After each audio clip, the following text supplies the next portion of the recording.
starting the recording. And all levels look good. Everything looks great. It is time, and it begins in 3, 2, 1. Be positive in your approach. Learn the best timing for your suggestions. And as always, be pleasant. Here comes my queen.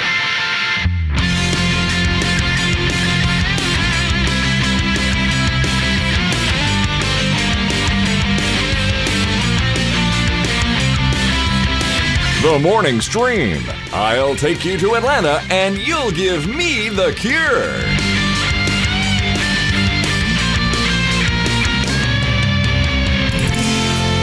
Good morning, everybody, and welcome to TMS. It's the morning stream for Tuesday, June 30th, the final day of this month. It's 2020. I'm Scott Johnson. That's Brian Ebbett. Hi, Brian.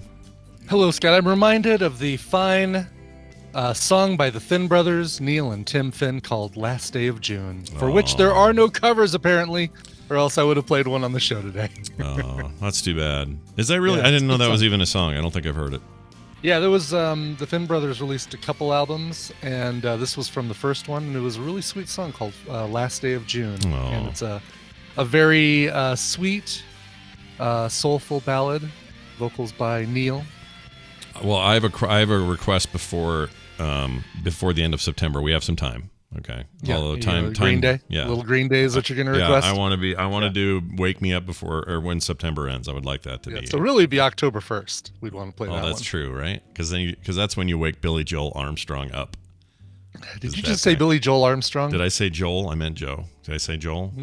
You might have said Joel. I don't know. I probably did. It might have rolled one into the other. Billy Joe and Billy Joel. Sing us a song, you're the Green Day man. Sing us a song tonight. It's like because we're all in the mood for Longview. Uh-huh. And you've got us feeling all right. Just go ahead and use the line. It's fine. I know. I couldn't come up with another one. I just replaced Longview. Yeah. That's good. I've been listening to a lot of Green Day, so I have no problem talking more about Green Day. Right.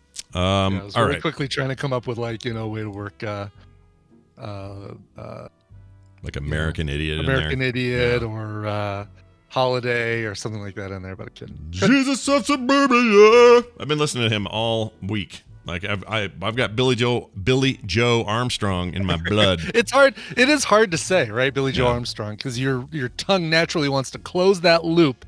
Well, if there was Billy no Joe Armstrong, exactly. If there was no Billy Joel to begin with, this wouldn't be a big deal. But it's his damn fault. That guy. Did he ever get back with his supermodel wife? No. Oh, that never happened. Okay. Oh no.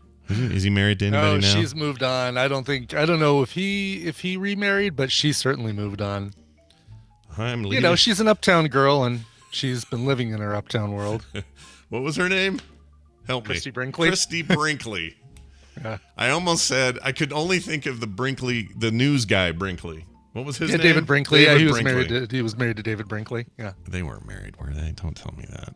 She wasn't married to David Brinkley, right? No. I don't even think she's related. Sorry. To David Brinkley. I don't know why that played. I apologize.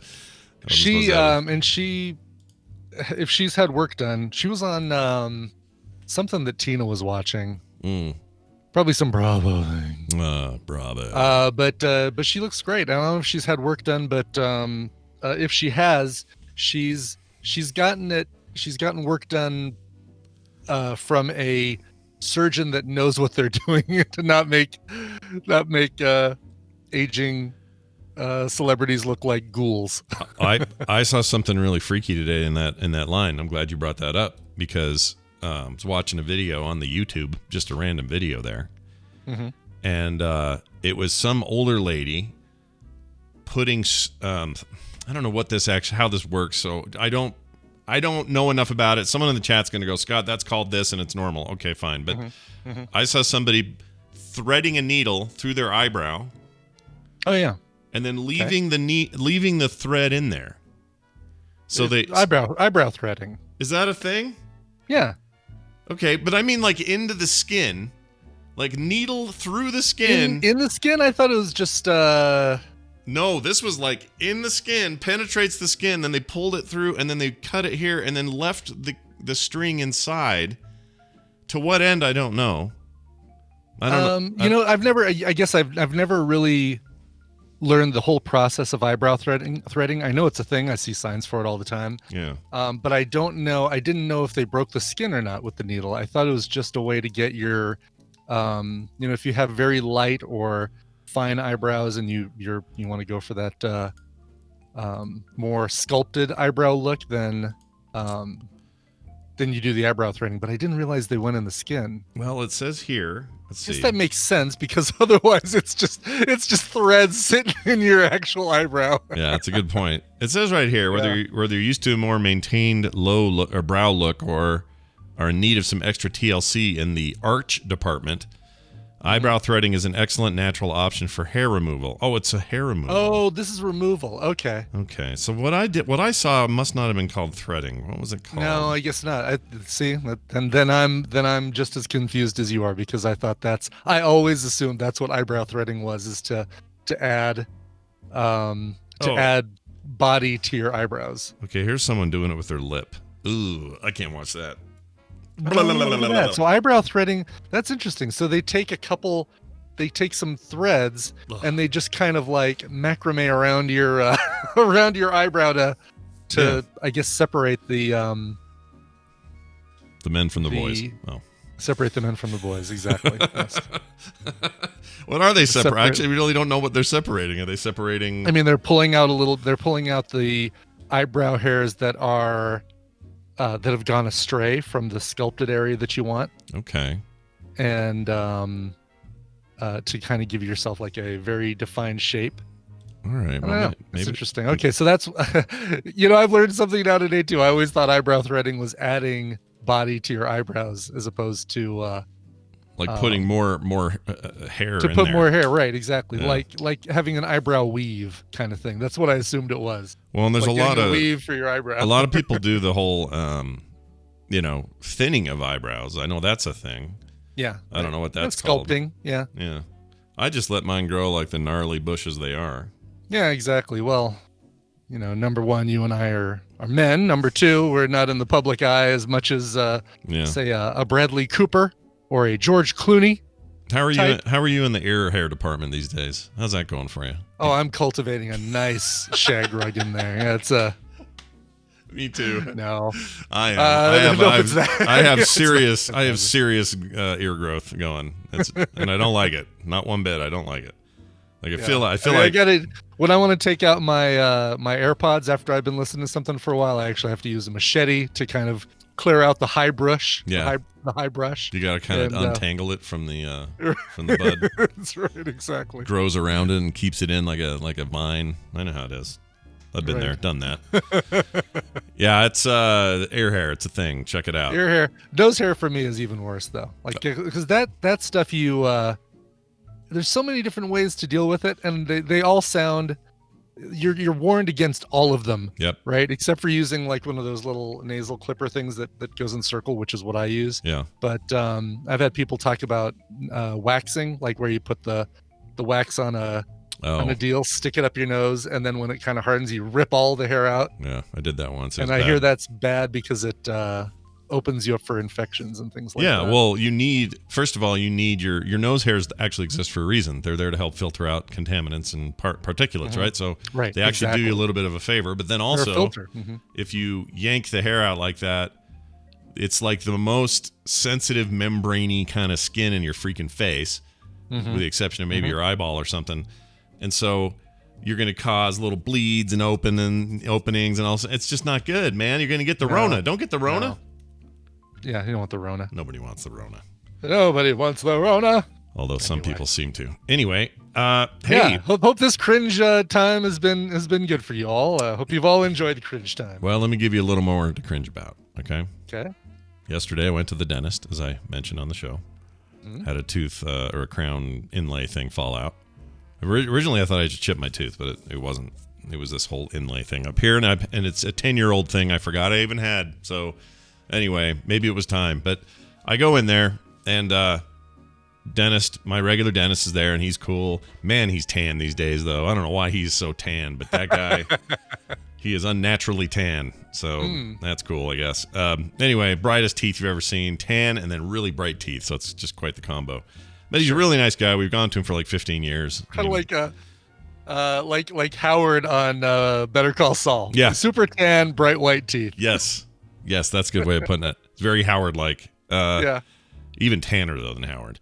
Wow. Okay. Yeah. But he goes to Lake Powell a lot, so maybe that's it. But anyway, he's real cool. My kids all grew up as him being their dentist. Like, we've known him forever, 15 years or whatever.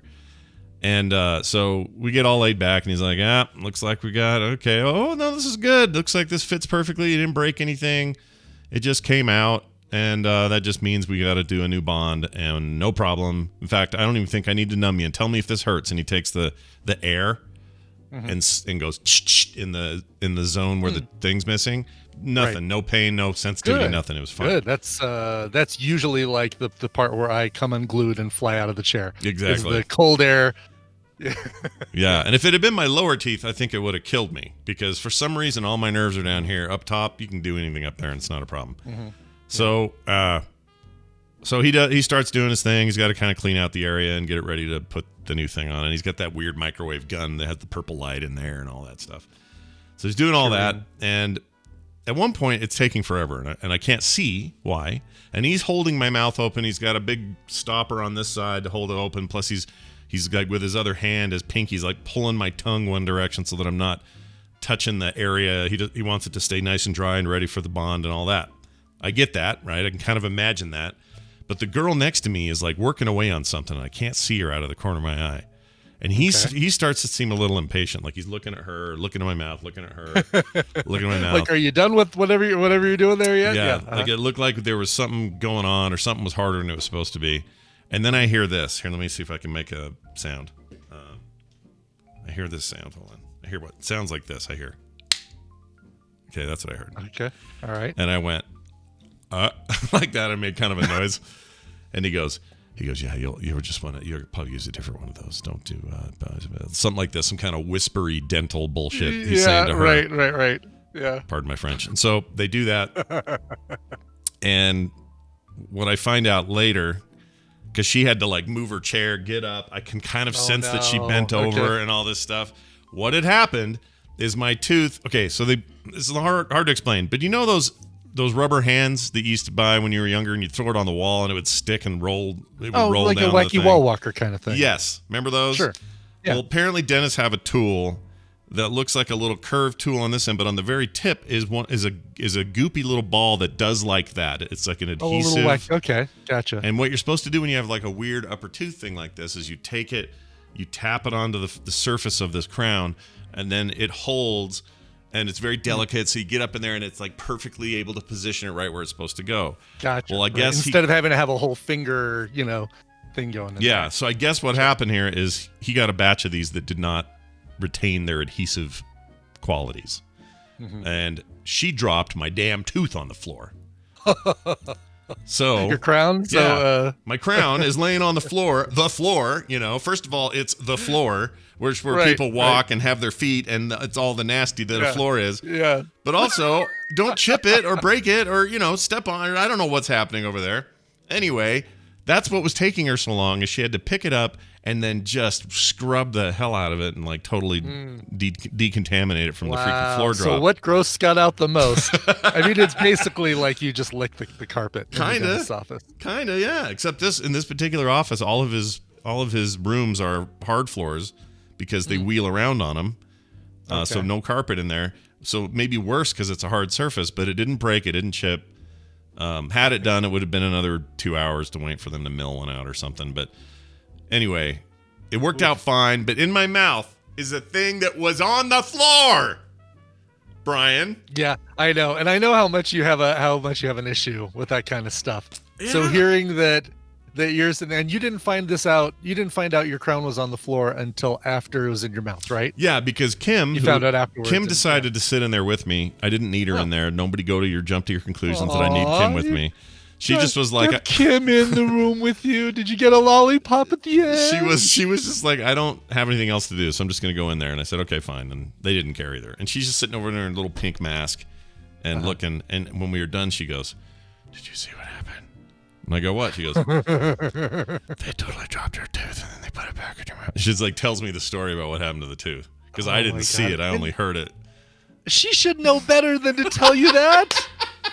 Although I guess it's a double-edged sword, right? It's great. It's great for what we're doing here. It's great for TMS to tell you that story. Everything's show content. But is the 5 minutes of entertainment for the audience worth the hours, maybe days of anxiety of like, God, this thing, if I get sick, it's because of that damn crown that fell on the floor and they put it in my mouth. They just didn't clean it up enough. And it's a reasonable question. Is it worth telling me or not? Does the 5-second rule apply to crowns?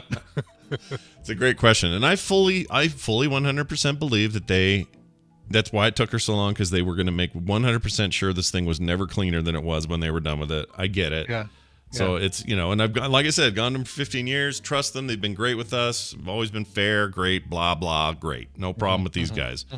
But man, don't drop my tooth, man. That's weird. And it's not her fault, because the thing wasn't working. Like, it was a defective thing, or else it would have been wall fine. walker wasn't walking on the wall. Right. He Had no says, stick. and that's how he explained it to me, because I think he thought I just knew that it fell, but I didn't know. But he's explaining why the wacky wall walker. He goes, you throw those on the wall and they kind of stop working after a while because they get dusty and dirty and stuff. Yeah. And I go, yeah. And he goes, it's like these are like that coming out of the box, so we're gonna get a new one of these. And blah, blah, blah. And he's explaining it to me, and I didn't know what any of that meant until like now I put it all together after Kim told me. Well, it was less that he thought you might have seen it. He pretty much knew that Kim was going to tell you as soon as you guys had a moment alone. Yeah, she witnessed the whole business over there. So anyway, speaking of which, she's out of town for a couple days. She's going to she was waffling on this hard, but her and her friends have been planning for probably well before the pandemic started. They were like, when things let up a little bit, let's go to St. George. We have a free stay at a place.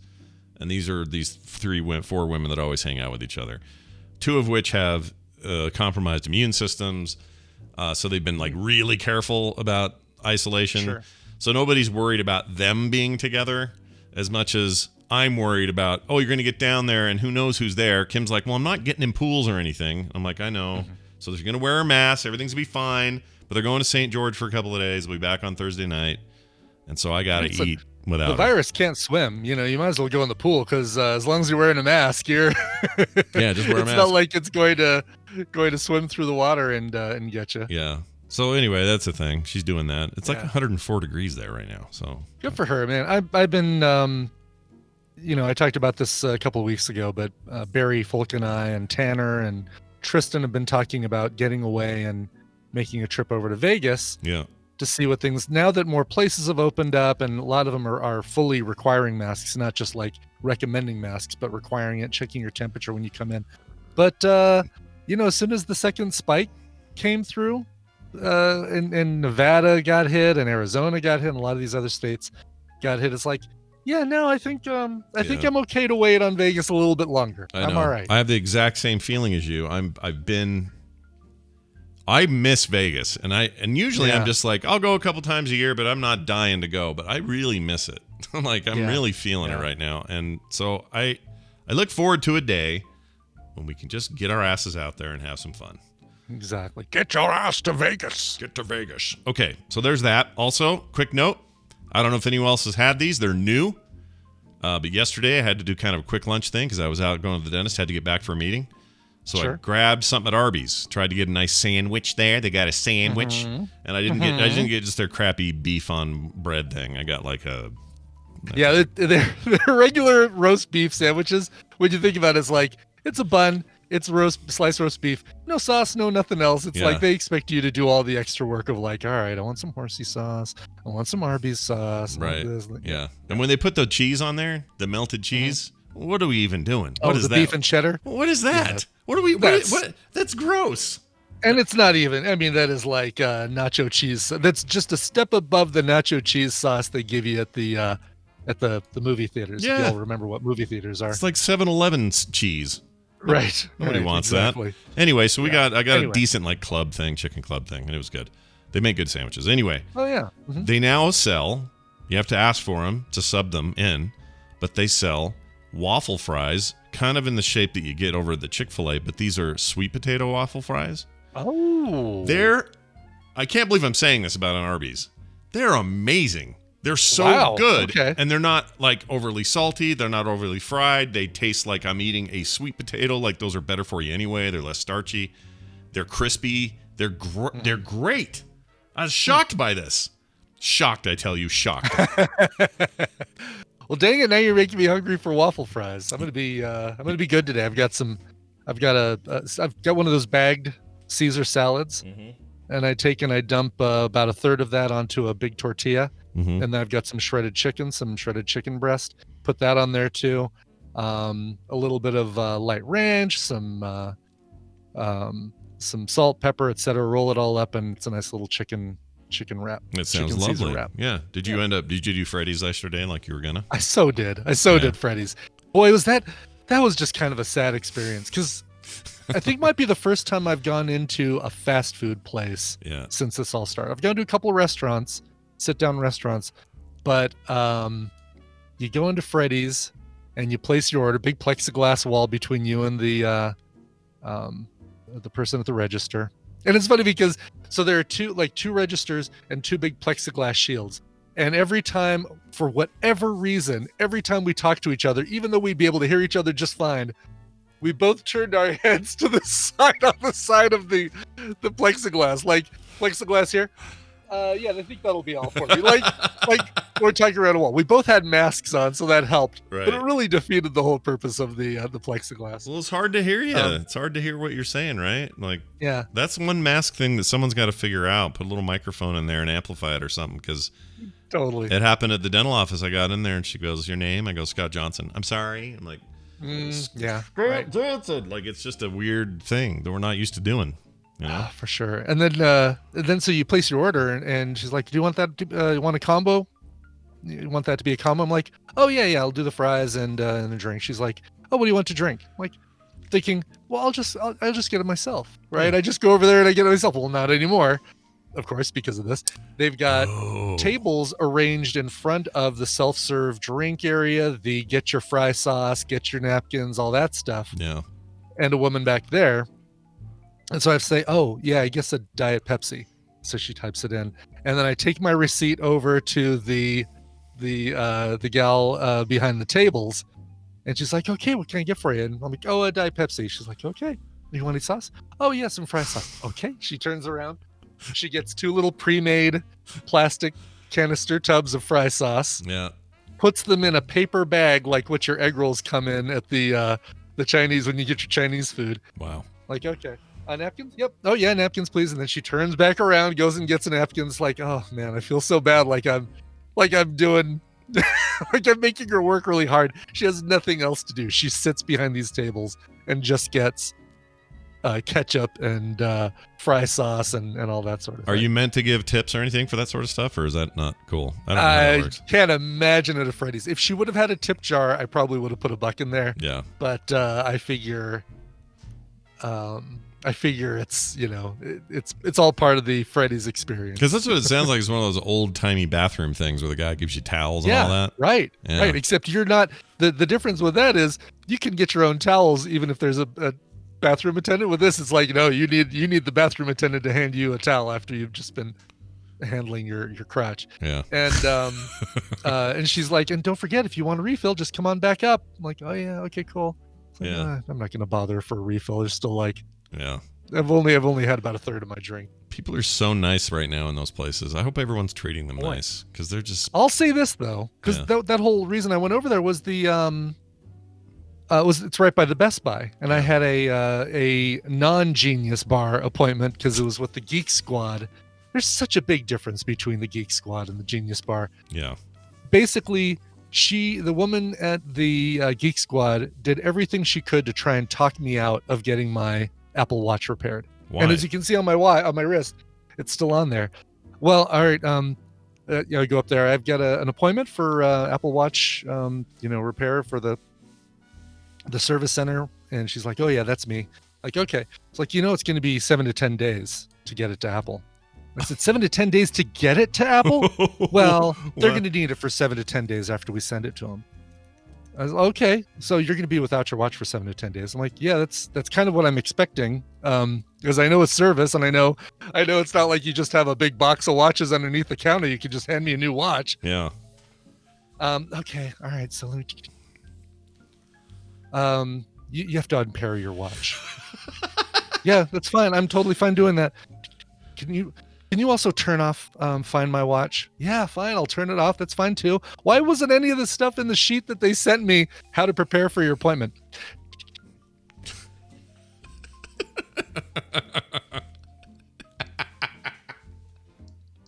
It's like I'm trying to get that coveted middle seat in the very back row of the airplane right next to the bathroom. Yeah. She's just taking her time. All right, so it looks like it's going to be $75. I'm like, what? Really? Why is it $75? It's still within the first year, and I think I've got Apple Care on this. Well, it's just, they can waive this at the Apple Store. If you take this to the Apple Store, they can waive this amount for you. There's nothing I can do about it here, though. What?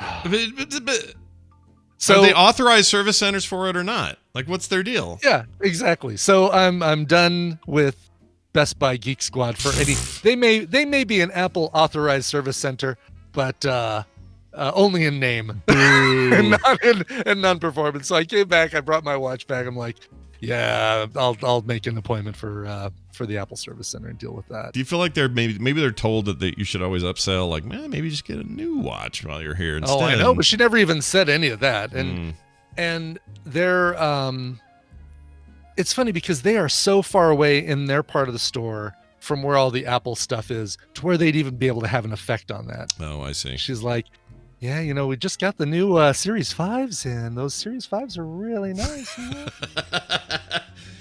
Well, it sounds to me like the Geek Squad wants to hack your computer. The Genius Bar wants to fix it. So, right. It's like, yeah, they can't search for any porn on my Apple Watch. No. So that's probably why they're so slow to get those in. It's like, oh, you've got a Dell PC with a 60 gigabyte hard drive. Add it to my stash. Yes. All right. Final thing. This is real dumb, but I should tell you this story. So, I've had some strange dreams lately, and I don't know why. Yes. Don't have an explanation for them. I don't eat late. I don't stay up too late. I'm just sort of whatever, just having weird dreams. I had an Elliott Gould dream. You know the actor Elliott Gould? I know. Yeah, we were talking about him a minute ago as the father of Ross and Rachel. Was that pre-show or was that during the show? That was pre-show. Okay, because we talked about Carl Reiner, I thought, during the show, and then we talked about Ocean's 11 and... Nope, that was all pre-show. That was all pre-show? Mm-hmm. Wow. Feels like... I'm gonna have to become a Patreon so I can tell what stuff is pre-show and what stuff is during the show. It's all blending together, Scott. Yeah, well, it's all kind of the same, so I don't blame you. It sort of all feels the same, but exactly. that was all before we started. Smell toast. Anybody cooking toast in here? Yeah, no kidding. Oh, I got an email yesterday. Somebody said, by the way, you don't smell toast when you have a stroke. And I said, I wrote back, said, how do you know? How do you know what I smell? I said, really? Where do you have, I need citation needed or something. And he never wrote back, so I don't know. I smell ciabatta bread. Is somebody making ciabatta bread? I smell a nice rye. Anyway, so Elliott Gould, it sounds like there should have been a character in Stargate named Elliott Gould, but they didn't do it. Anyway, Elliott Gould, he was in lots of stuff. The MASH movie, played Trapper John there. He was... millions of movies. In that movie I always talk about that freaked me out where he cut the lady's head off in a fish tank. Right. Never forget that for some reason. We really need to figure out what that movie... I know you figured out what that movie is. We need to watch it for Film Sack. Yeah, I want to say Iceworm found it or something, didn't he? Or somebody like Iceworm found it and then located it. Yeah. we were like, yeah, we should Film Sack, and then we never did. Anyway, that and the one where the giant rocks are chasing after the old people in their RV. Yes. We got to do that. Right. So anyway, so Elliott Gould, more recently probably known to like Friends fans as the dad of Ross and Monica Geller. Mm-hmm. In the Ocean's movies, he's in those. He's one of the 11. That's right. Isn't he in one of them? Isn't he near comatose on his bed and is getting read to by, or is that Reiner in the first one where that's Carl Reiner. Don Cheadle has to come and read to him every. I think that was Carl Reiner. I think. Okay. I think. Rest in peace, Carl Reiner. Yeah. We were just talking about him. That drives I me. know. I mean, not just in today's pre-show, but like on a recent episode, we were just talking about how we hope those guys live forever. We got to stop bringing up old people's names, okay? Mm-hmm. Like I don't even want to. Right, exactly. I didn't want to whisper the name Bob Newhart because I just know any minute now Bob Newhart. Oh well, now you've done it. I know, I did it. I just did it. it. I did the thing I said I wasn't going to do, and I did it in real time. Amazing. Anyway, what was my point? Oh, so in this dream, for some reason, the dream starts like this. I'm sitting at a desk in what seems like a bank, getting loan information for a loan that Kim has us getting for I don't know what. And my loan officer is Elliott Gould. Current age Elliott Gould. And he's walking me through it. Big, massive sunglasses on his face. Please tell me. Good. All right. Yeah. Oh, yeah. Just like all those things that you think of him now, that's what he looked like. Yeah. And he's like, just sign the thing. I don't know how he talks. Sign the thing where the deal, tell me where to sign an initial. And it's all very specific. And in the dream, I see myself signing and all this stuff. But what's weird is when I'm done, he's like, all right, that's it. Time to eat. And we get up and we walk maybe 5 feet behind where his desk is into a booth of what is a restaurant deli place. The bank has a deli in it, and we're all just eating with Elliott Gould. I don't know what that's about. I don't know how to determine what this means in my life, what this dream means. That's kind of crazy. Yeah. Yeah, it's a little on the... And that's all it was, by the way. No big moments, no big ending. It was just fill out this loan application, have lunch with Elliott Gould. That was it. Weird. And I remember him being annoyed with his job, and he hated it, but he had to do it. And it was just to make ends meet, and it was just I don't really like this, but you got to do what you got to do. Anyway, let's go get food. It was weird. That's funny. So he and Quinn Schaubo, the amazing, the acrobatic. Oh, the little Asian character from Ocean's 11 and 12 dude. and 13. Mm-hmm. They're the only two. Well, I guess George Clooney appears in a photograph, but they're the only two pieces of connecting tissue from the Ocean's 11, 12, and 13 that connect it to the Sandra Bullock Ocean's 8. Oh, I didn't realize that. I saw 8 and liked it, but I don't remember the little dude being in there. Yeah, Elliott Gould and Quinn Schaubo. Apparently, Carl Reiner and Matt Damon were both appear in a deleted scene, but not in the actual release. Oh man, that's too bad. Yeah. Did what's his name play Thor in the deleted scene? No, probably not. Okay, good. Chris Hemsworth? Oh, you mean Matt Damon? Damon. No. Sorry, not Thor. He wasn't Thor. He was Loki. He was Loki. Yeah. Yes, he was. See, there's your problem. He was Loki, and I thought it was Thor. Durr. Right. All right. Derp. Later on today, we got Bill, we got Jury, we got all that. But first, this.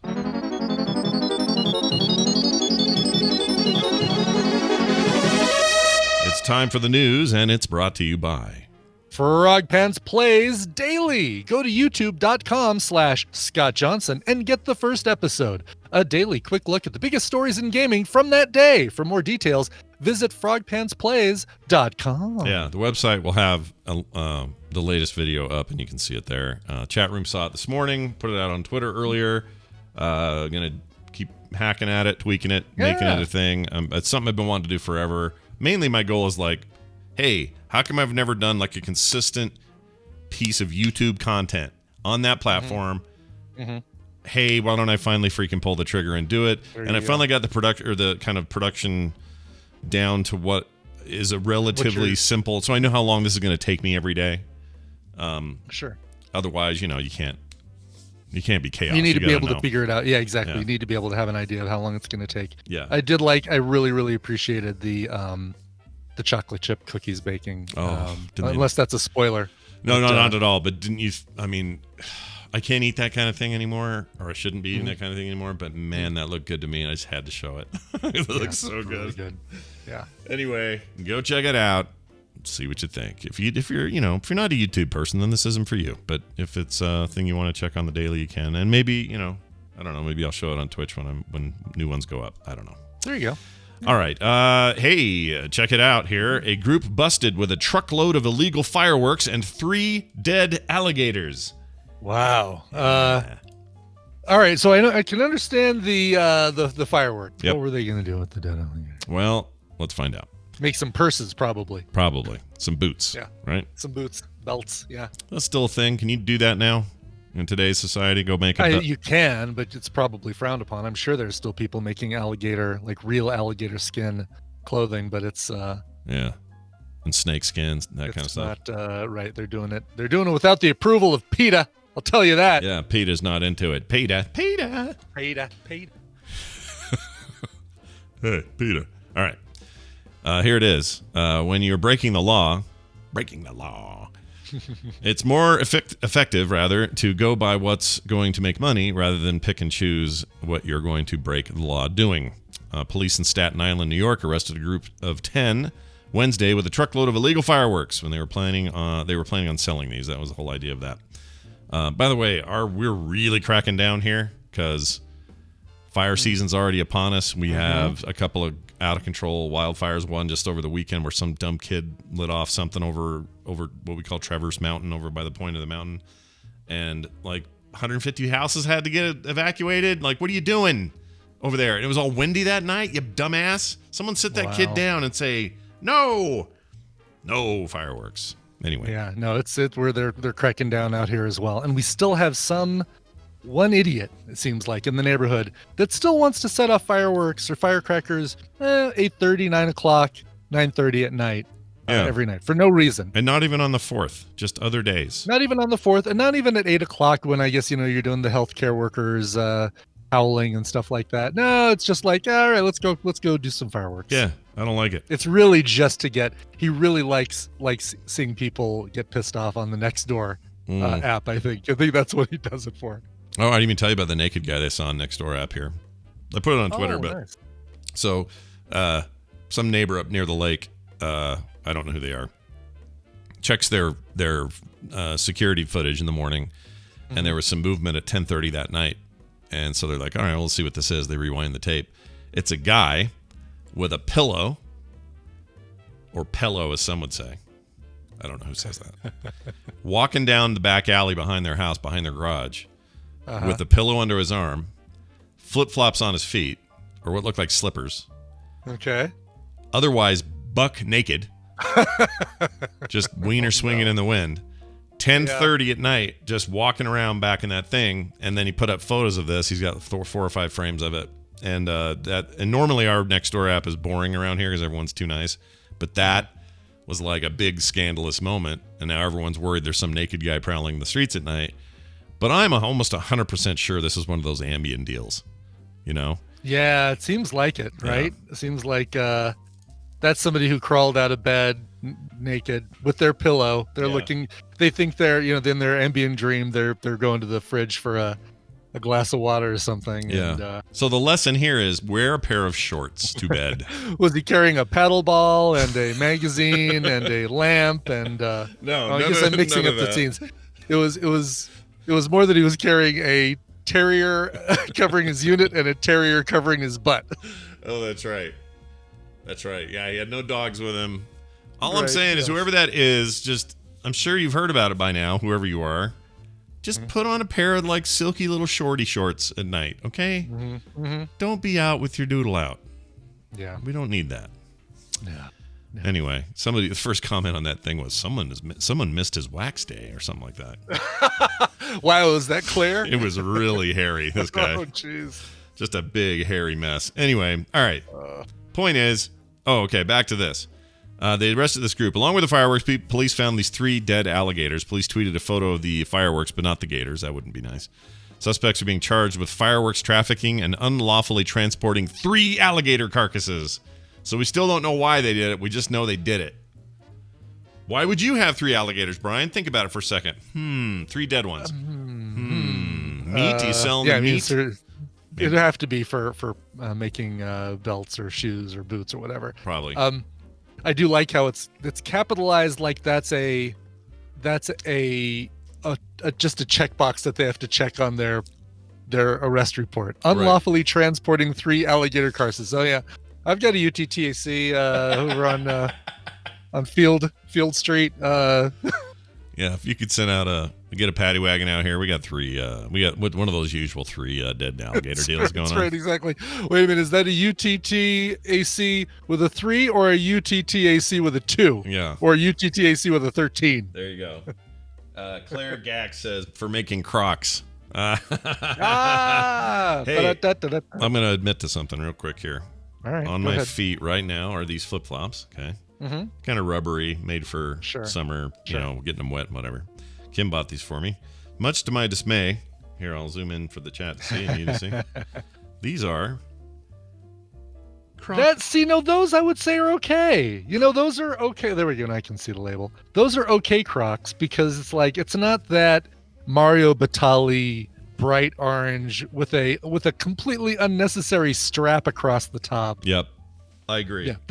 Those totally fine. And you know what? That's a good way to support the Crocs company when all their stuff, the rest of their stuff is garbage, unfashionable garbage. Right. So when the Mario Batali versions are just like putting your feet in like little plastic coolers. Like what are those? Those are right. Those aren't freaking shoes. So yeah, these aren't the holy ones. In fact, these are incredibly comfortable. And so all the talk I always hear about Crocs being very comfortable, I can tell you it's true of these. So. Been wearing and them we've all had summer. a couple people on Twitter say Crocs are fine, nothing wrong with Crocs. Those Crocs you're wearing right there, Scott, totally fine. Okay, thank you. I appreciate it. Good inside the house shoes too. Yeah, I agree. Mm-hmm. Oh yeah, for me especially because you know how I am. I'll sometimes put a whole pair of shoes on and that's dumb. I don't know what the heck. I'm following Tom's advice. He says when you work at home, get dressed as if you had to go to an office. That's not his voice at all.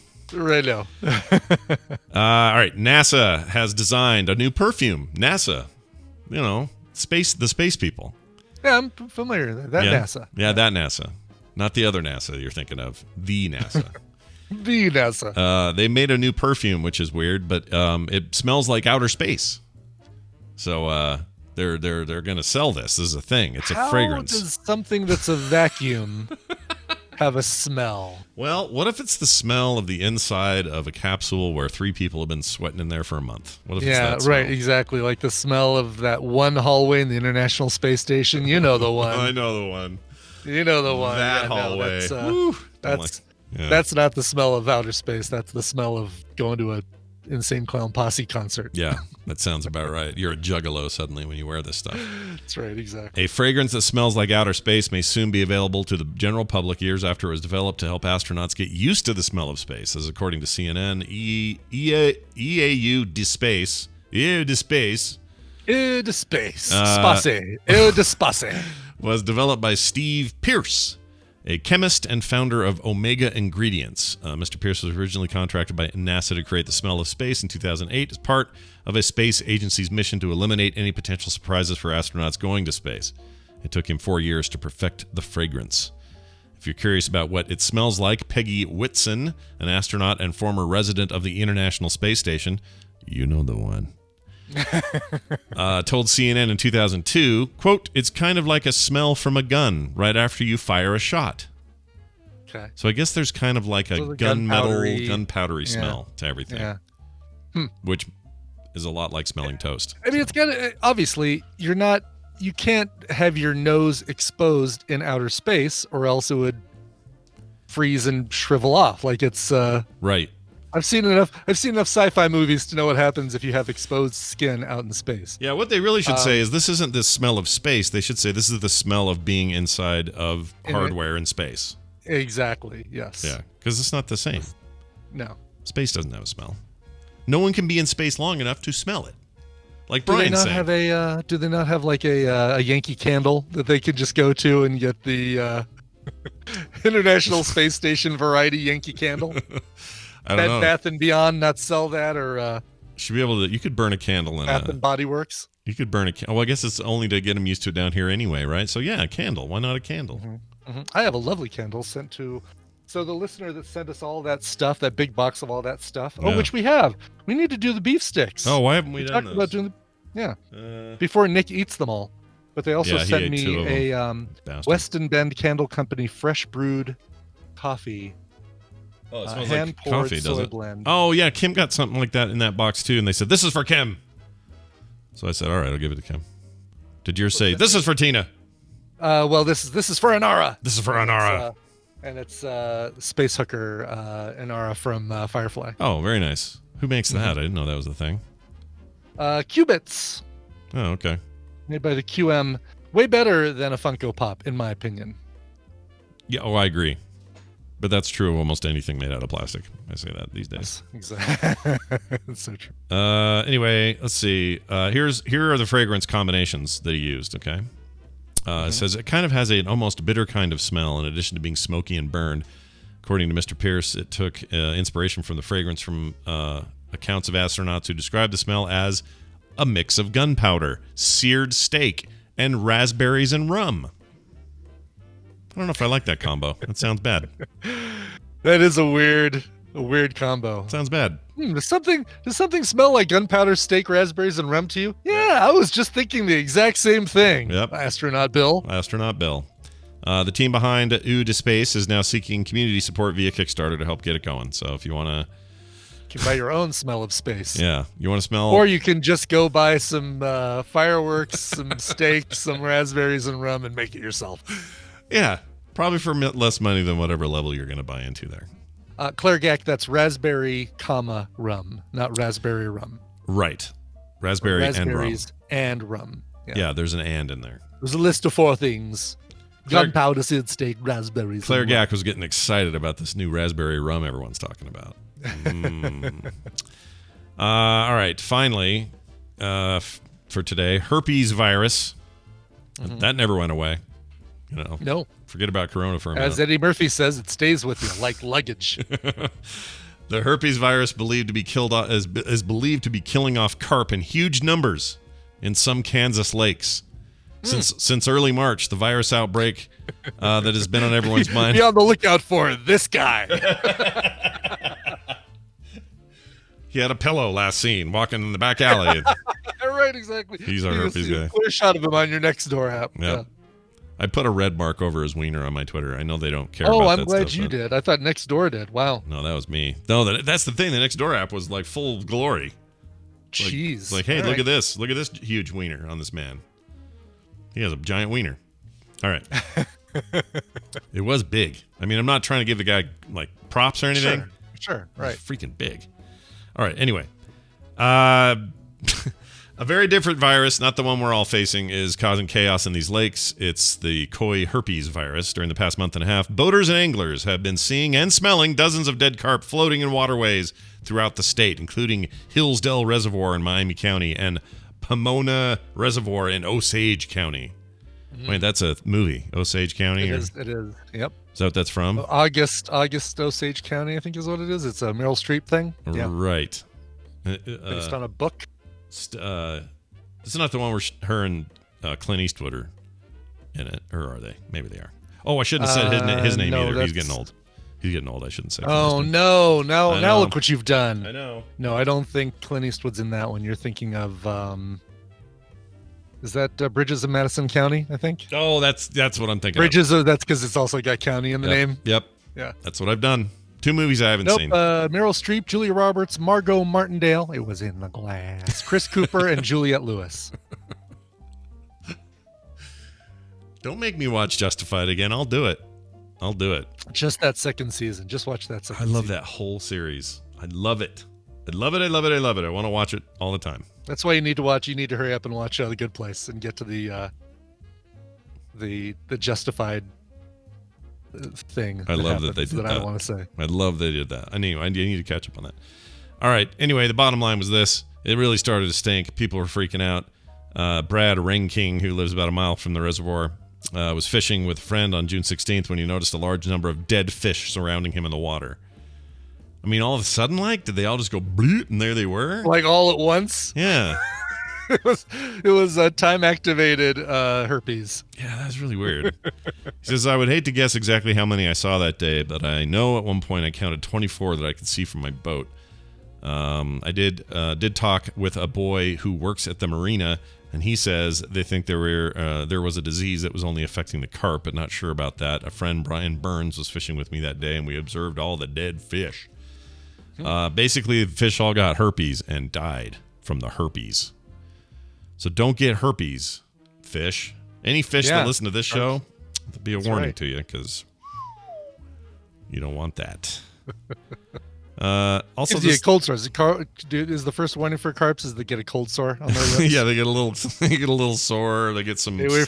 Stay away from Swimming Bob. He's got the herpes. Swimming Bob, because he's the only one of them that's swimming. They call him Swimming Bob. That's how you identify him. Yeah, the rest are bobbing now. Dead. They're dead. Where the dead carp float. Here's the. Don't make me watch that because I will. All right. Ranking said nothing like this has been seen here before, and then he says something weird. He says, "I was at Wakanda at the end of last week." Yeah, I know. It must be a lake. And he says, "I don't recall seeing any dead fish there." Yeah. But Wakanda, still, Waconda, not like "Welcome to Wakanda." Yeah, like that's just a weird thing. But what is it? What does Black Panther yell when he's yelling at his people to get stoked? What is it? Umbabe. Yeah. Umbabe. I want to watch that. All right. Yeah. Everything we're talking about makes me want to see it all. So anyway. Watch Devs. Oh, yeah. Devs is next. Well, sort of. I watched the first episode of that new HBO Perry Mason thing. And really freaking liked it. Cool. But Devs is next. And Devs I can binge. I have to wait on that other thing. So yeah. There you go. All right. Actually, I think we'll take a break. When we come back, it'll be Bill, it'll be Jury, it'll be more talk and fun. So stick around. That's all coming up next. But before that, a musical interlude, if you will, from Brian Ibbett. Another county is Orange over there in California. There's a band by the name of Ginger Root that performs out of there. But when they got there, we had some, monkey men, unevolved, like Cro-Magnon man, whatever. Cro-Magnon? Cro-Magnon. Cro-Magnon. Cro-Magnon? It's not Cro-Magnon. What is it? It's a line of prophylactics, I think.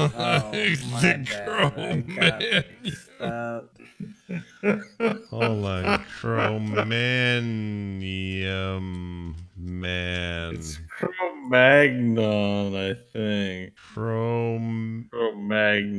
Cro-Magnon. I was right. No, that's not right. What do you do for an encore?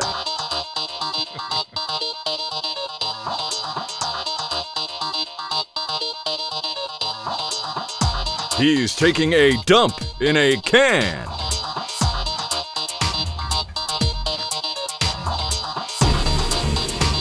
All right, we're back, everybody. It was longer than I thought it was, but hope you enjoyed it. That's hilarious. Is that from There Will Be Dungeons? I don't even know. I'm not sure. Could have been Core. Could have been Core, I guess, yeah. Could have been Core. It's old, and someone sent it to me, and I kept meaning to play it, and I finally did. Anyway, whoever sent that, thank you for that. I appreciate it. All right. Well, we're now to the stage. We all knew it was coming. And we knew this was going to happen. Yep. One way or another, it was going to happen. It's Tuesday. No way to avoid it. We're bringing on our old pal, Bill, and it goes like this. Whoops, here it is. Your bat cave's open there, Bill. Bill Duran, all the way from punishedprops.com and the venerable YouTube channel with the same name. He's living in Seattle and rocking it. Bill, what's going on? How are you? Hello, friends. Hello, friend. Oh. I make many, many things, but the thing I make the most of is content. Content. Yes. Content is king, right? That's everything. Everything is content. Sure is. And all of that content, well, most of it anyway, lives somewhere that I don't own. Turns out that can be a problem, right? Specifically, if let's say you streamed a bunch on Mixer recently, right? Sure. And also, my heart goes out to everyone who was convinced to go over to Mixer, who now is basically without a platform to work from, which super duper sucks. Yeah. It very much sucks. Got to remember too. There's a part of this people don't mention, which is if you were partnered at Twitch, part of Twitch's partner program is you can't stream anywhere else. So if you broke that contract and went over to Mixer or wherever, and then those platforms just disappear, it's not like your old house is still there. Yeah, you're sailing without a port of harbor, right? Yeah. You're rudderless. You got to start over. Now here's the thing, something that other people don't talk about, people who weren't on Mixer but who make content and should be feeling right now, is boy, I wonder when that's going to happen to my platform, and not if. And if you're thinking, hey, Twitch would never do that to me. They probably would, right? Like these things happen frequently enough to know that the end user usually gets hosed when they make big changes, and they usually don't ask you ahead of time. Yeah, that's true. All things should be treated as somewhat ephemeral. Right. And that's a really great way to put it. Yeah. Especially too, like so many people will pick a platform that's like their favored, where they get the most growth, and for us that's YouTube, and they kind of commit to that, and that can be good because there's a lot of benefit there, but it can be bad if that platform where you've made a huge commitment goes away or makes a huge change. Now I'm hoping to spread a little bit of advice right now, but I totally didn't think this up myself. This actually dates back to a conversation I had with Nicole Spagnola in 2013 at BlizzCon. She sat me down and she said these words. She said, "Don't build your house on a foundation you don't own." Essentially meaning the biggest part of your business where you make the most of your money, the best practice is if you own that, right? Yeah, right. If you have full control over the part that makes the most money for you. And even though like Twitch and YouTube, Spotify, they all make it way easy for you to like start your career as a content maker, you have very little control, and they can always change it in a way that's less beneficial to you. And like I said, they don't email you ahead of time to ask. They just do it. Yeah. That's true. That's why podcasting's always been kind of cool in its own weird way. You got to host files places, but you can always up and move them somewhere else. You control the servers you want to put them on. Like you could have the podcast files in a variety of locations. Right. If it was all down to like Spotify and Apple and they controlled podcasting, like only put those in those places, that would be very bad for podcasting. It would be bad. Right. Yeah, it would be. Yeah, and we're seeing that happening with live streaming. With Mixer gone, that's less competition. That's bad for everyone. That's true. Is it enough to just have the gateway to all of your content be in a place that you own? So in other words, you still use Twitch, you still use YouTube, you still use whatever, but the website, the domain, the host that you own is where people start. The landing page, basically, where people go to get your content. I think that owning your own website and, let's say, chronicling all of your content there can be a really good first step. Owning your own website is obviously super important. For us, every video that we make gets posted on YouTube, and then it gets embedded on our website, which is very SEO rich and friendly, so that the website is searchable for all of our videos. Now, if we have to change all our videos over to Vimeo, first of all, that sounds like so much work. But we could. Huge pain in the butt. We could do it. Yeah. I bet there's someone I could pay to do it. And then I could go and re-embed the Vimeo videos on my website. Now, if I was smart, I would have started doing this 10 years ago and doubled up and always had a backup on a different service with all of my videos that I could swap over at a moment's notice. But hindsight is 20/20. Right. Well, sure, because at the time, when things are kicking off for people, it's like, well, I'm going to the place where the rubber meets the road the quickest, and I'm going to build the thing I'm going to build, and then you start to see the cracks, and I had my own problem with YouTube. What was it, 6 months ago now, where they shut my account down over music. Music we have the right to play, and it was bad. Like I had an alley, I could only talk to robots, and there was no like live people to talk to or any of that stuff. So be ready in case At some point, I had a contact at YouTube I could email. Last time I emailed that person, they did not get back to me. So at over 600,000 subscribers, I don't have a contact at YouTube. If something goes wrong, like If Mhm. my channel gets banned for some reason, Mm-hmm. I don't know who to call. Yeah. That's There is no that's one. bad news. Yeah. Here, real quick, a couple of examples of things that some companies have done that were bad for the people making a living on the platform. Let's just point out a couple of good examples. All right.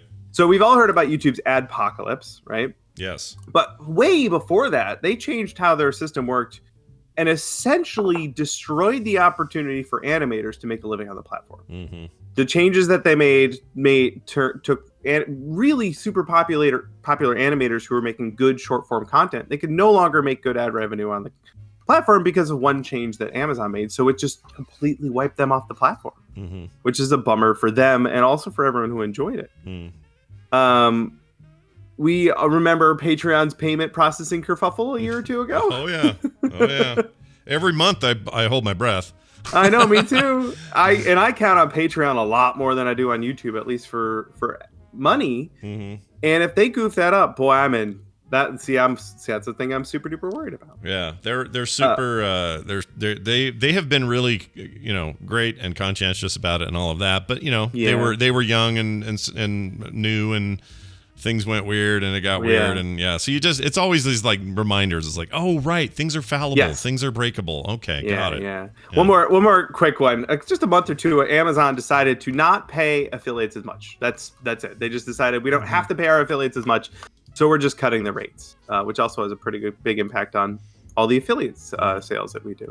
Right. Yeah. So anyway, I'm just trying to prove that companies do this stuff all the time. They will continue to do this stuff all the time, and that there are things you can do if you're trying to run a business making content that'll help you avoid some of these headaches. And again, thank you, Nicole, for pretty much all this information, and I've been doing my best over the last 7 years to implement it. It was good advice then, and it's good advice now. Really is. Yeah. I mentioned starting your own website. Everything you make should be chronicled on a website you own, and it's never been easier to make a website. But something people still seem to balk at is you need an email mailing list. You need one, like for real. And if you haven't started one 10 years ago, then today's the best time to do it. Because if YouTube were to vanish tomorrow, and who knows, it could, and I no longer can just I'm working on a book I have to sell, and if I don't have access to the 600,000 people that I'm counting on to sell that book, where do I go? Twitter, okay, that's not as good. I have a mailing list of mostly customers. You should go to that little zone that there's no cops in or whatever in Seattle and hawk books there. The chop. Just start hawking my books in person. but the point just being that I have a list of emails of people who have already bought stuff from me in the past, so they're likely to buy the new book. And while it's a dramatically smaller list, it's something like 10,000 people. At least that's a good place to start if YouTube goes completely sideways. Right. So again, it's not like the best case scenario for me anyway, but at least I know I have that. So I recommend everyone starts a mailing list. Do it. And then I always worry about it. I've started one a couple of times, and then I always feel, I don't know, I feel guilty holding bad information. Right. You don't want to inundate your your fans with, and it's a weird way to feel, right? Because I'm never going to intend to blast them or anything. I would never sell it or use it in any other way. But when I know I'm holding these, I don't know, it just feels, if you feel responsible, and it feels weird. But you're right. Like you need to have that. You need to have that connection, or else you're gonna, who knows what's gonna happen. Yeah. And there was something I thought was silly 7 years ago, but I started doing it, and I'm happy I did then. The best time to plant a tree is 20 years ago. The second best time is today. Yeah, something like that. Yeah, there you go. And then of course, and this was a great list I got from Nicole. Just trying to earn money from a variety of sources, and if the biggest source you want to try and own. So for me, that's my books. We sell books on our store. We also sell them elsewhere, like Amazon and on affiliate websites. But for the most part, selling books on my store is where I make the most of my money. And my store lives on my website, so I can control that. Yeah. All the books are in my shop, so I control the inventory, I control the price, I control everything about it. And that makes me feel really good. Yeah. I want you to feel good. I do. Well, these days we're picking and choosing what things are really great that we can grab onto. Yeah. But also we sell merch, both sold by us and through third parties. We have affiliate link sales. We have YouTube ad revenue. We have Patreon. We do sponsored videos. We also have Twitch subs and bits. all of that added up makes for a picture that works for my company. And if any one of those sources starts to slack for whatever reason, let's say YouTube ad revenue just vanishes, I can say, well, I'll do some more sponsored videos then, or I will push affiliate link sales a little more, or we'll put out some new merch. We have these other things that we can beef up a little bit to make up for the lost slack. Sure. Yeah. There you go. This is good advice. I didn't know we were going to get some good advice today on this. Hey, you're a content creator. Yeah. This was not garbage advice. This was good advice. Okay? Just know the difference. This is good stuff. Write this stuff down, not the other stuff you hear out there. Yeah. And especially if you're just getting started right now, or if you, especially Mixer folks, are getting started on another platform and you're feeling a little bit disenfranchised, well, this is really good advice for you, to, especially when you're starting the next thing. Yep. I hope anyway. Yes, I hope so as well. Bill, before we let you go, any bonus link you want to give the chat? Absolutely. I got a good one for you. This is fun. They didn't really make a lot, but my friends over at the King of Random put a balloon inside of a balloon inside of a balloon. Inside of a balloon, blew them all up, and then popped them at high speed, and it looks awesome. What the heck, dude? This looks like the best use of slow-mo ever. In the history of the planet. It's way up there. Oh my gosh. Yeah. Hold on, I got it. Here, chat. I do need to go forward and find the best point to see the slow-mo, though, because that is the money shot of this. Absolutely. And it is totally worth it. The King of Random. It's like it's 5 minutes and... Nope, that's still not. How do not you slow get... enough. I need more slower slow-mo. I'm gonna skip ahead so we can see if we can see the probably near the end of the video. Yeah, that's what they want you to. That's what they want you to see, Scott. Oh, that is so rad. Yeah. Wow. All right, they are kings of random. Turns out. Sure are. Yeah. Kings and queens and princes and princesses. Go check them out. They got a whole yard full of cool stuff. That's what's going on there. Bill Duran, everybody. 8 minutes and 14 seconds. Yeah, there you go. He is Punished Props' own Bill Duran, which means you can go there and check all this stuff out. PunishedProps.com, a domain website he owns. Bill Duran, have a fantastic day. Toodaloo. See you next time. There's a whole conversation to be had about not consolidation. What's the word? Shoot, where there's platforms that have everything on it, all your eggs in one basket. Yeah, there's a word for it. I can't think of it. Decentralization, centralization. No, centralization would be the thing, right? Yeah. Consolidation is right. They say in the chat. Maybe I got the word right the first time. All right. Well, me no. All right, Justin Robert Young joining the fray. As the kids are wont to say, and we're gonna play this thing here. These are their stories. Oh, I'm terrible with names. Joining the show is Justin Robert Young. You may know him from such fantastic shows as Night Attack, where they do Brian Ibbott impressions. Justin, welcome to the show. How are you? That was quite the hit last week when we got the footage of you guys doing Ibbott, and we had a good laugh. Like anything new? No, that's not what I was doing. I got backed into that. Like, I was making fun of Brushwood, and then he turned it into an Ibbott thing, and so then I found myself doing a Brian Ibbott impression. That's how it goes. That's how it starts. Well, so yeah, innocently. It was something like all I know is I didn't start out trying to do a Brian Ibbott impression, and then Ibbott got said, and I was already mid impression, and like, you can't pull out. You had to steer into it. Yeah. I get that. So we blame Schwood is what we're saying. Anyway, hey, it's Justin Robert Young. Comes on Tuesdays. We talk about politics most of the time. Sometimes not, but most of the time we do. You're COVID free. I wanted to get that out of the way. You did the test when you got back, and we haven't had a follow-up on that. So can you just tell me how that feels to think that, I was in a place with potential exposure, and now I've got a test, and now it's free? Like, what does that feel like? Is that a good feeling, or did you? So this is the third test that I've gotten. I got one just because it was free, and they were encouraging anybody to go get a test, mostly because they wanted to get a better baseline number. Yeah. I went to Tulsa. I came back. I got a test on Monday. And then when that test was, taken, it was taking about as long as the other one, but I also was just bored in this motel that I was in. And so I started looking for other rapid tests, because this was they send it to a lab, and there's other tests that are rapid tests where they give you an answer right there. Yeah. And I found out that there was a rapid test literally like right around the corner from my motel, and I'm like, all right, if I would probably think twice if I had to, like, you know, go into San Francisco or, you know, get a car and go out to Sacramento or something. But it's like, if it's literally walking distance from where I physically am right now, let me just look into that. And so I did, got that test Thursday, got the results Thursday. They were negative. And then Saturday, I got the results from the first test that I did, and that was also negative. Nice. So I feel fairly confident. And also I'm outside of the 5-day window when 90% of people start showing some kind of symptoms. Right. Yeah, that incubation period is like, they always say 14 days, but what they usually mean is you'll be like 5 or 6 in before you. 14's the outer end. So right. 14 is the number that they say for quarantining, because then you know The catch-all. if you're even at the outer end of when things happen. All right, that makes sense. Well, good. I'm glad that was all negative. Everyone rest easy, okay? Justin didn't get COVID in Tulsa.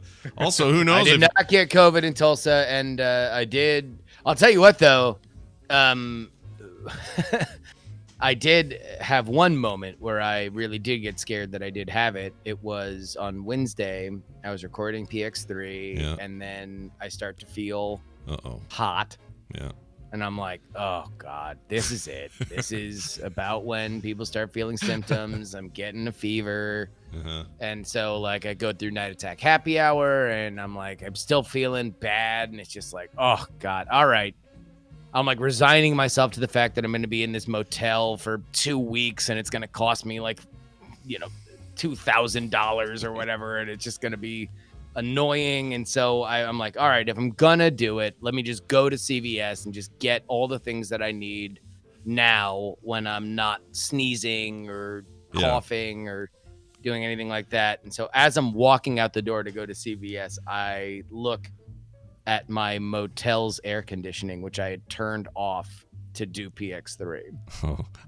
And I'm like, I'm not that big of an idiot, am I? And literally the air conditioning is right next to a full-length mirror. Yeah. So I literally just look right into my own dumb face. And I'm like, I'm not that stupid. And like, I can't be that stupid that I literally just left the air conditioner off, and then shocker, felt hot during the day, and you confuse that with a fever.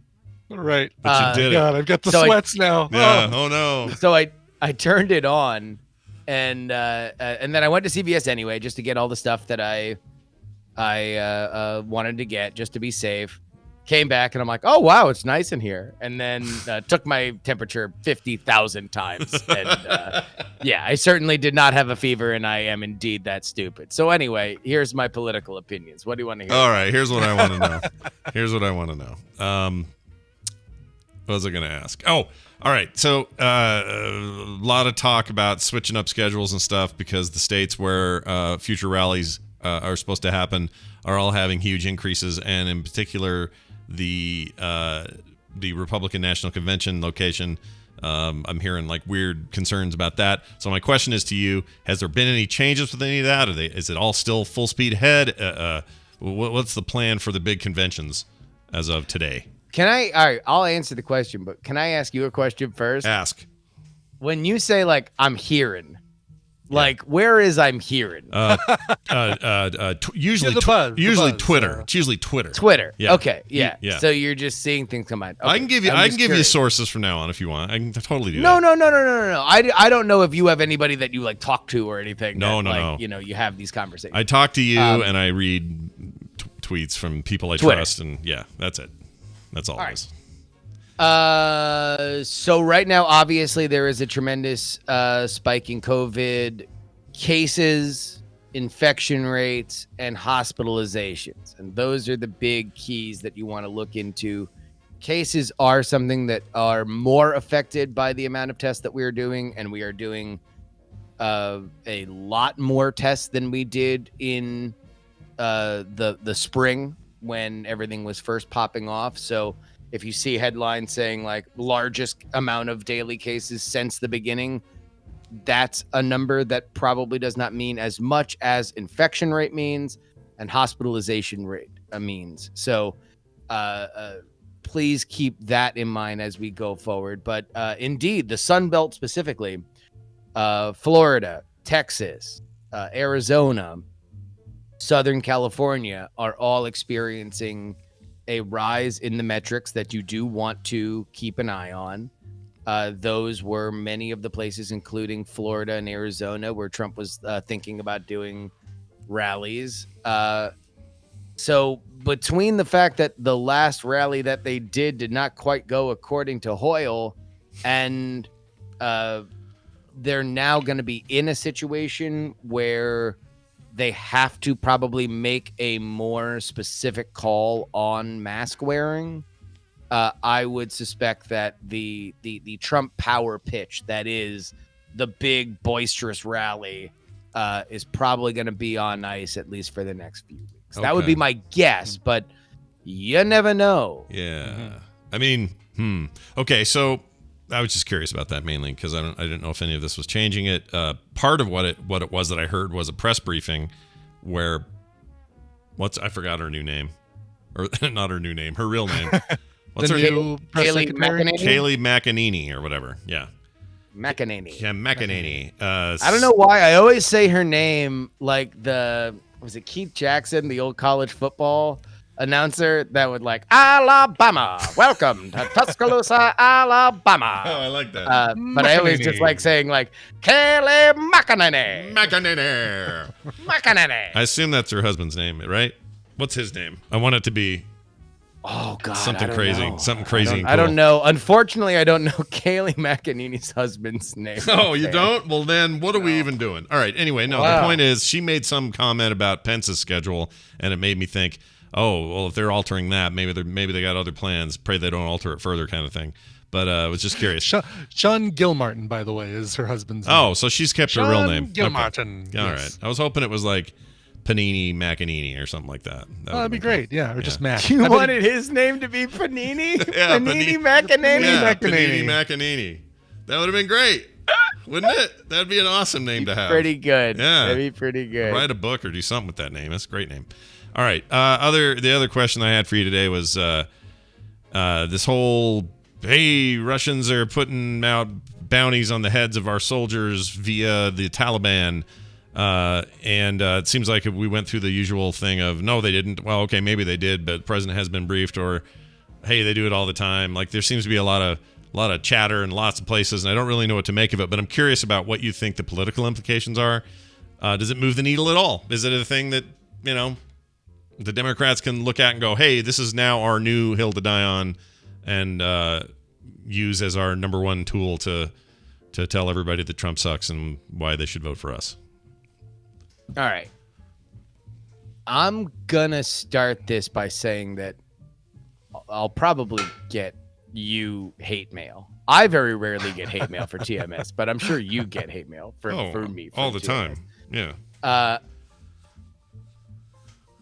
There are times where I look at the news and I look at what people are paying attention to, and sometimes I try to read the tea leaves on what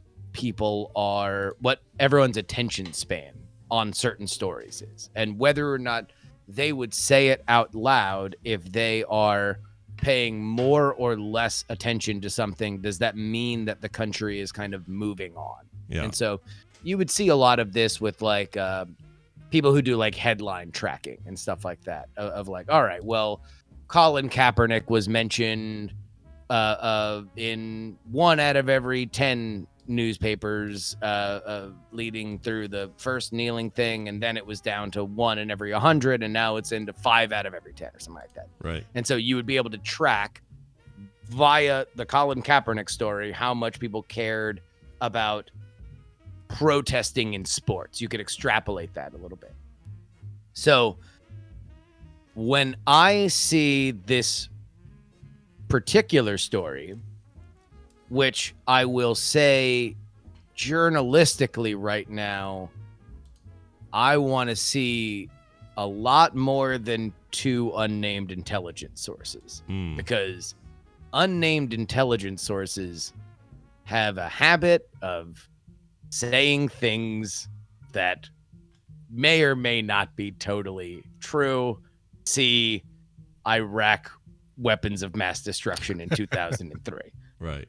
Sure. There are, so I'm not saying it's not true. I'm not saying it's true. I'm just saying I would like to see more. Yeah. But the attention this has gotten, specifically with this specific issue, kind of makes me optimistic that maybe the COVID thing is getting better. Because this is a very evergreen scandal. Did the president see this? What should the president do in response? Should the president sanction Putin? Should we be rattling the sabers of war against Putin? Should we be identifying the soldiers that died allegedly because of this? Do we need to be getting into a what did they know and when did they know it situation? This is a very intelligent State Department, DC, evergreen politics story. I don't know exactly how much legs it has in terms of the election, mostly because the average person doesn't really know the complexities of, well, all right, we funded the Taliban in the 80s, so now they're funding the Taliban, Russia's funding the Taliban, but didn't we want to bring the Taliban to Camp David like 3 months ago to like negotiate a truce with Afghanistan? And do the people that would be upset about this, do they want to go to war with Russia or do they not want to go to war with Russia?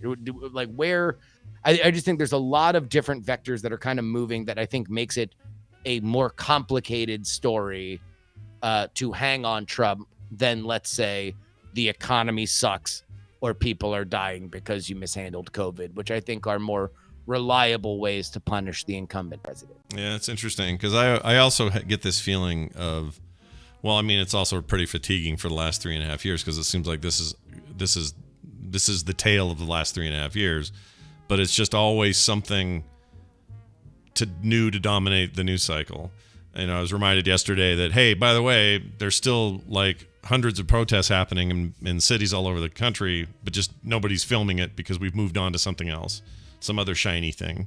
And there in some ways this does feel like a new shiny thing, and a shiny thing that's more complicated than just being shiny, and it's a little too easy to just sort of jump all over it. I don't understand it at all. Like, I don't know. I didn't know it was just two unnamed sources. Because the way the White House is responding is they're like, well, he just hadn't been briefed yet or whatever. So they're acting like, well, yeah, that's a thing, but the president hasn't been briefed, so he didn't know about it. So I can't tell if they think it's bigger than just 2 sources and we need more information, or if they've all, do you see what I'm saying? Like, it's all just kind of blah, and it'll be blah until next week when there's a new blah that we'll throw out there. I don't know if that's sustainable, is what I'm saying, Justin. 3.5 years of blah. I'm starting to feel a little worn out, you know? What happens, and look, I would like to remind everybody who, are my ombudsman on this particular segment that I am not I don't have a degree in political science, and I certainly don't have a degree on international intelligence gathering, so I will defer to all the degree holders in intelligence gathering in the chat when I ask respectfully that I don't know how intelligence is sorted through and what that line between having a report versus vetting a report versus having a confirmed report versus how things are processed for the president's daily briefing, or the PDB, as they say. I know a lot more about how these sources come to reporters. I know more about how these stories can multiply if you get one person and the story is good enough and you get the sign off from your people in the higher ups in your organization to run something as unnamed, which usually means that the editor and the publisher know who it is, but the rest of the people at the paper don't, that then you can go to other people that are named and say, hey, have you heard anything about this? And they can say, yes, but I can't comment further. Or they can say no, or you can get more people that are now on background saying, yes, if you're asking about that specific thing, I would say yes. I just think these stories tend to be very messy, and they tend to be even messier in election. And that is general, like just a general kind of thing. But again, it makes me wonder whether or not, whether or not some of the COVID stuff is decreasing if the political lines of attack are about this and not COVID. Well, I mean, maybe, I don't know. I think maybe those two things can happen at the same time. But then there'll probably be there's always a main character on Twitter, Scott. Yeah, there always is. Always a main character, and everyone else is a side character. Everybody's ancillary to that main character. I get it. Mm-hmm. Well, all right. These are all good things to be thinking about. When's your so with all the up in the air like travel bits about when they're going to do things? What's your plan? What's your next port of call? I don't know. I really don't know. I don't know what the next thing I'm going to do is. I know I'm not excited to get right back out on the road because. Don't want to spend another several nights in a hotel room waiting for Chris to come back? Oh my God! Yeah, it's expensive. It's expensive to be this, to try to go out there and actually report. Sure. It's a lot easier and profitable to sit on my ass and talk virtual into halls. A microphone. Or virtual rallies, not town halls, virtual. But the next thing I'd like to go to is a Biden thing. I just don't know what Biden thing there will be, and I'm not particularly interested in equating a Zoom call with what I would want, which is to interact with people who very much support Joe Biden for president. I want to give the same point of view that people had. The best feedback that I got was people saying, oh my God, I feel like I know Trump supporters more in any way, whether they thought that they were, more culty than they thought, or that they were more reasonable than they thought. The one thing that I can do, because I do have a degree in it, is give people the ability to speak in their own words and try to help them articulate their points without putting an editorial slant on it. And that's my goal. I would love to do that with, pro-Biden people. And if Biden's not going to have a rally, then I'll have to figure out where I could do that physically and safely. So I don't know. Everybody, if you have any ideas, then hit me up on Twitter at Justin R. Young. And, it is without a doubt the most popular and shared thing that I do when I go out on the road. So some people like it, even if some think that it's reckless and dangerous. Well, as we often say here on the show, I can definitely see why you like it. There you go. Justin Robert Young, everybody. He can be found at Justin R. Young on Twitter. Of course, all the cool shows and everything else. So go find him. Do you have a show today? I can raid you after this. I think you do, don't you? Mm-hmm. Yeah. Stream twitch.tv/Justin R. Young. There you go. Justin R. Young, have a good one. We'll see you soon. And now I play this. The jury will now retire. There you go. You can raid me. Somebody told me, I won't say who, but somebody told me the other day, says, hey, I missed that show. I liked what you guys were doing with that. And I said, yeah, it's probably not going to be on again because we're just too busy. But and also unfriend me would just be gnarly now with the topics we'd have to do with it. It'd be tough now. And he goes, maybe in a more comfortable climate, we could, you guys could bring that back. He goes, I love that show, but man, I was so sick of Justin saying that thing at the end. I'm like, what thing at the end? He goes, you can unfriend me. And I go, well, first of all, I think that was the like end of the intro, but not at the end of the show. That's what he meant. But he just said he overdid it. And I think for some people that was like, maybe they felt like he did. They overdid it. But a lot of people, I think, really saw that as like the what do you call it? Like the, I don't know, the clarion call of the show. Like the right. It's the I get it though. The trademark of the show. Yeah. I think one of the trade. So. I mean, it probably annoys people when, I don't know, we do certain things. What do I do that probably? I do a lot of things that annoy people. When I start randomly singing, just out of nowhere, doesn't annoy me sure, though. Sure, somebody irritates. I know one person on Twitter maybe doesn't appreciate my Australian accent so much. Oh, yeah. So very very very much. Doesn't appreciate it really very very much. Yeah. We know the one. We know the one. All right. That's going to do it for today's programming, or at least this morning's. We're done with TMS, everybody. So if you liked what you heard, go to patreon.com/TMS. And if you're looking for anything else, we can be found at frogpants.com/TMS. You can contact us there. You can find all our links, all our stuff, request songs, whatever you want. It's all right there. All right. I think we're good. Let's get out of here. Do you want to do a song? I do. I'm so excited to play this because it's someone that was such a prominent member of our Tadpool for such a long time before she got a job and couldn't be here live anymore. I'm talking about B4 Tank Girl, who wrote in and said, "Hey, Scoot and Boot, you guys were discussing Sprout's bulk department the other day. Well, I'm one of the unfortunate souls that has to spend 6 hours a day bagging all dem nuts.